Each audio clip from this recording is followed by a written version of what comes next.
Hello students, this is the fourth part of Bharat's Natya Shastra, the series of lecture which has been going on for past 4-5 days. So we have already discussed the sthai bhavas and the temporary sentiments. Now let's move to the further discussions of bhavas or abhasas. When the sanchari or sancharis is or are delineated principally rather than temporarily, the sthai is merely awakened, failing to reach the magnitude of rasa due to not being nourished by vibhavas, etc. So we have bhavas. For example, the love or rati towards God or perceptor. Abhasas are associated with rasa and bhava, and so are they called rasa bhasa and bhava bhasa. When the concerned emotions are delineated in respect of persons who are normally not regarded as appropriate objects of those emotion, we have rasa bhasas. Example: when Naika is in love with many persons simultaneously, different rasas and sthais have their own avasas elite to concerned vibhavas. It can also be said that when an emotion or feeling is delineated in persons who are not usually considered repository of that emotion, we have rasa bhasas. Emotion like bashfulness depicted in a prostitute is an example of rasa bhasha. Now, the rasa formula and its objective similarity to Eliot's objective correlative. Eliot's objective correlative appears to be a direct modern version of rasa formula of Bharata. The entire poetic mechanism, as stressed in the Rasa Sutra, is oriented towards enabling the emotional content to be realized and recaptured by the Sahardya or a gifted reader. This is also the purpose of Eliot in formulating the concept of objective correlative. In his essay on Hamlet, Eliot formulates a canon of portrayal of an emotion in poetry. He states, the only way of expressing emotion in the form of art is by finding an objective correlative. In other words, a set of objects, a situation, a chain of events which shall be the formula of that particular emotion, such that when the external facts which must terminate in sensory experience are given, the emotion is immediately evoked. An example from the play Macbeth can be seen here. In order to convey the full sense of Lady Macbeth's mental malady in the last act of Macbeth, Shakespeare merely makes her do over again what she had done before. This unconscious repetition of her past action is the objective correlative. So the objective equivalent to her of her present agony in the heart, her dark luster eyes and the burning taper in her hand aid the effect of this objectification. In other words, the agony expressed as such is made so objective here that it can be as well seen by the eyes as felt by the heart. Now let's discuss Rasanubhuti or Rasa realization. The Kavya Prayojana or the purpose of poetry. Since the very beginning, the Indian acharyas or scholars have examined and enunciated this experience of absolute in terms of Kavya Prayojana or the purpose of poetry. To them, Kavya Prayojana is to impart this experience.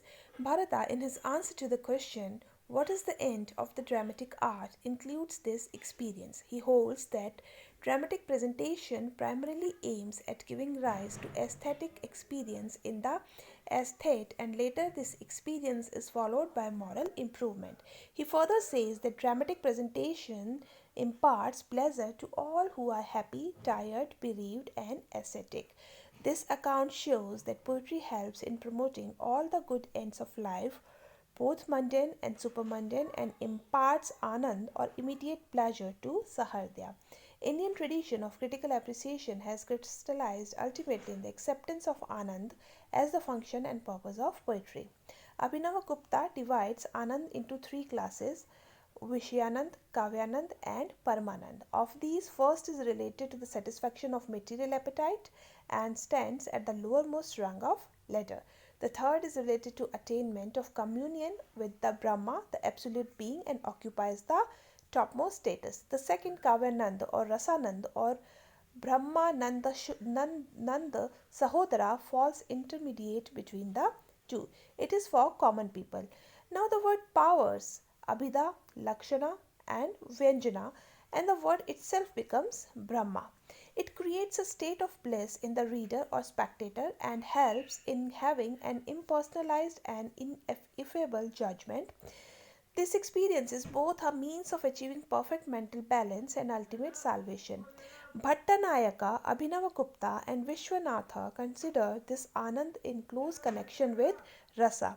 Abhinavagupta declares Rasa as akin to the experience of divinity. Vishwanatha agrees with Abhinavagupta by calling Kavya Rasa as Brahma Swada Sahodara. In Indian aesthetic, this rasa or anand has been understood as Kavyanand or Rasanand or Brahmananda Sahodara, which can be translated as art experience. Ananda is closely associated with rasa, which is soul of Kavi Purusha. It crumbles down discrimination. It is because of this rasa or anand Kavya is different from Jagat or world. It is again because of this rasa or anand Acharya Mamat holds Kavi's creation to be greater than that of God. Unlike Kavya, Jagat lacks this rasa or anand. There is only either pleasure or pain in Jagat. This Kavi has extraordinary or say superhuman power in this regard. He is said to be greater than a yogi even in relation to their respective states and approaches to this world. To know this, one needs to know the process of composition of the kavya. Now let's discuss the states of mind. There are five aspects: Srashti, creation; Sthiti, preservation; Samhar, transformation; Tribhova, diffusion; and Anugraha, grace, involved in the composition of a poem. Here, Srashti is the aesthetic institution that charges the poet. Sthiti denotes objects of inspiration which captivate the mind of poet. Samhar is indicated of expression, which is the depth of the poet. Tribhova is resulting stimulation which diffuses illusion, and finally Anugraha is the manifestation of the universal rhythm. All these aspects are not found in every poem. Kavya, which has these aspects, offers truth, meaning, and knowledge. Kavya lacking them in not a poem but merely a verse. The ability of recognizing the universal rhythm takes place in a particular state of mind of a poet. There are five states of mind, and the mind changes over the one state to another at a fast speed. Sometimes it is shupta or sensitive and agitative, sometimes muda or insensitive and dull, sometimes vikshipta interruptive and disturbed, sometimes ekagra concentrative and pointed, and sometimes niruddha meditative, that is a state of total stillness. Out of the five, niruddha is the highest. It can further be divided into the two substates, that are samprajanta, the conscious, and asamprajanta, transconscious. The second state is concerned. It is the final state of yogis. In this state, a yogi becomes thoughtless. As far as the first state is concerned, it is the state of the poet, as he is able to concentrate his mind on gross as well as the subtle elements of nature, that are earth, water, light, etc. He can know the real nature and character of various objects and materials of nature and achieve his purpose for himself and society. In Indian aesthetics, he has been considered as Kranta Darsinaha, the capable of looking both into the past and the future.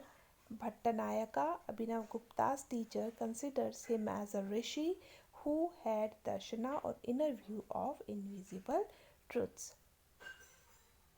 Then Rasadasha, or the relishable state. How is rasa produced? According to the ancient theorists, each of us is fitted with a built-in structure of sthai bhavas, or basic mental states, which are modified forms of basic drives or instincts as a result of centuries of evolutionary process of humanization and social living. These sthai bhavas, or permanent emotions, which are chiefly 8 in number, are heightened to a relishable state called rasadasha by the poet, so that we have one rasa or emotion corresponding to each of them. It is the sthai bhava which is the basis of rasa. Vibhava, Anubhava, Vyabhichara Bhava awake this innate emotion, bringing it into a relishable flavor called rasa. This flavor or state remains subjective unless it is delineated by the poet in Kavya, where he objectifies his experience. SKT defining this state holds it is practically admitted on all hands as semi-psychological consideration of poetry that the rasa is a state of relish in the reader or the principal sentiment in the composition, a subjective condition of mind which is brought about when the principal or permanent mood or sthai bhava is brought into a relishable condition through the three elements vibhava, anubhava, vyabhichari bhava exhibited in the drama. The poet succeeds in doing this by resorting to the devices of concentration as has already been discussed. So, thank you very much. We'll be discussing the nature of the rasa in the next lecture. Thank you. Thank you very much.